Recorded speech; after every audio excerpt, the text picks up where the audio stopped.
everyone, it is Megan J. I am here today to talk to you guys about ways to manage social distancing in a household where there are multiple people.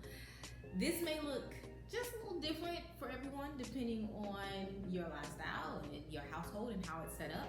For some people, it's just you and that's it. It's just you, maybe you and your pet. But for other people, there may be multiple people in the household.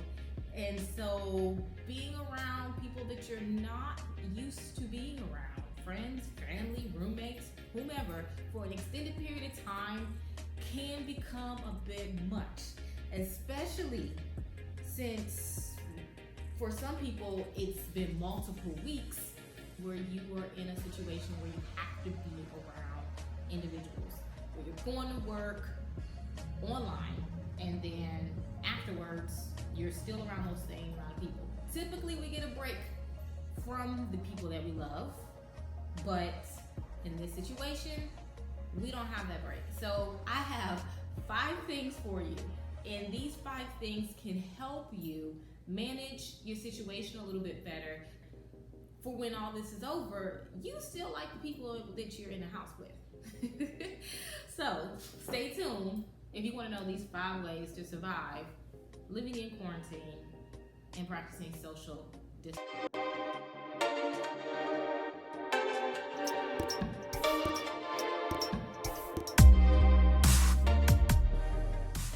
So the first thing that you could do during this time of quarantining yourself, social distancing, whatever situation you're in, whether it's you're able to go out a little bit, you're not able to go out a lot, these 5 things can help you. So the first thing is to plan a time in which maybe you spend it with people in your household, but everybody should have a time when they can break off and do their own independent thing.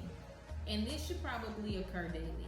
So if everybody's in the household, everybody should at least have an hour or 2 in which they can go read a book, they can work on themselves, they can go exercise, they can sleep, they can do whatever they want to do, and that not includes you. So, or it won't include other family members. Everybody needs that me time or that alone time. That's still needed during this time. So whatever that looks like, try to plan where, if you have kids in the household, maybe another family member or a spouse or a friend may take the kids while you just have that time. But remember, they may need it as well. So for you, it may be at the beginning of the day. For them, it may be at the end of the day. It may be somewhere in the middle. It all depends on the work schedules and everything that everybody has going on. But try to make sure everybody has that one-on-one time, just so they can reset without having to feel like they always have to be around you, or you feeling like you always have to be around them. Number 2, second thing I would recommend is that you get out the house if possible. Now, that looks different for everyone. If you live in an apartment building, it may just mean going on your porch or your balcony. If you live in a house, it may be going in your backyard. You may have a huge backyard that's fenced in where you can run, you can exercise, you can barbecue, play games, whatever you need to do. But just get out the house if you're able to. Now, every situation is different depending on where you live. I know where I personally live, I have a park down the street and there's not many people going out, so we can maintain the 6-foot distance. But if you live in a city that's a little bit more congested, that may not be an option for you. But you have to take your situation and use it for what works for you.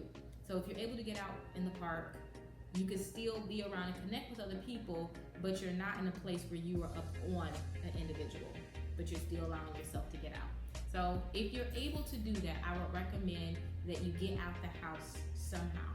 Even if it's going to check your mail, go into the mailbox, check your mail, something, get out the house.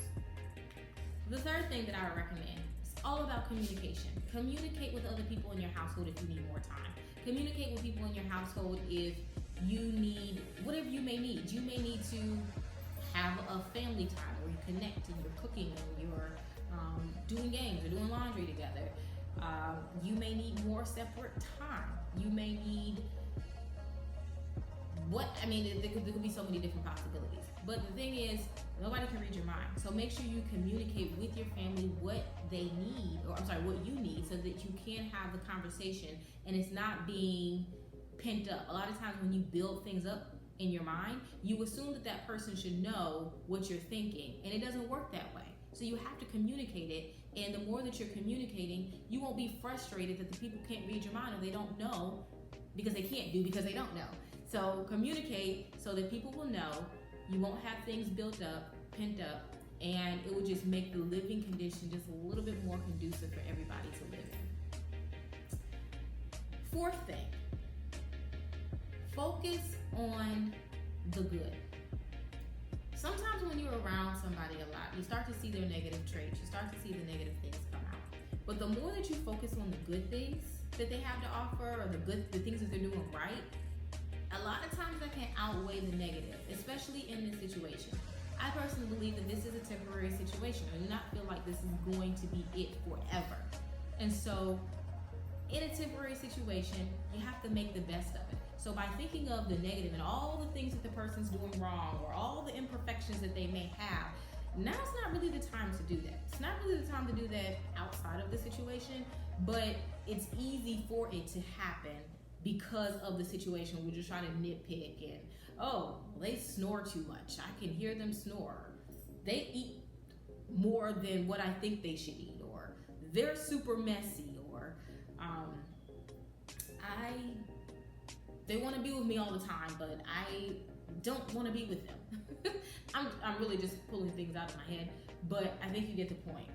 Try to focus on the positive versus highlighting the negative.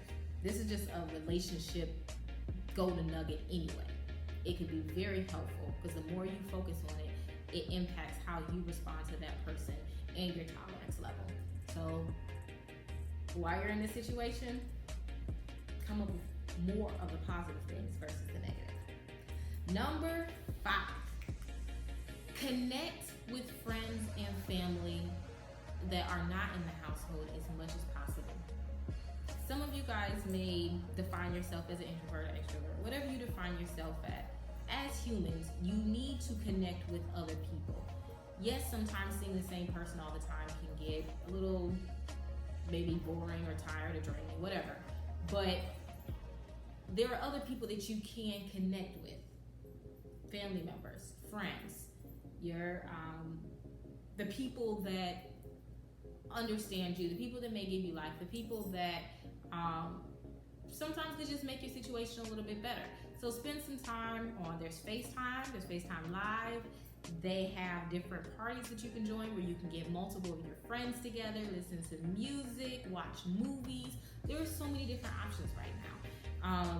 So there's Facebook Live, there's Instagram Live, Netflix has something where you can watch a movie, have other friends come in and watch the movie with you. There's Zoom, they have Zoom parties, and then there's other apps like WhatsApp. So there's so many different options available. I would recommend that you connect with people, get a different face, get a different scene, get a different environment as much as possible. Again, you have to remember that all this stuff, I believe, again, is temporary. So you're making the best of a situation that is not ideal, but it's just temporary. It's not permanent.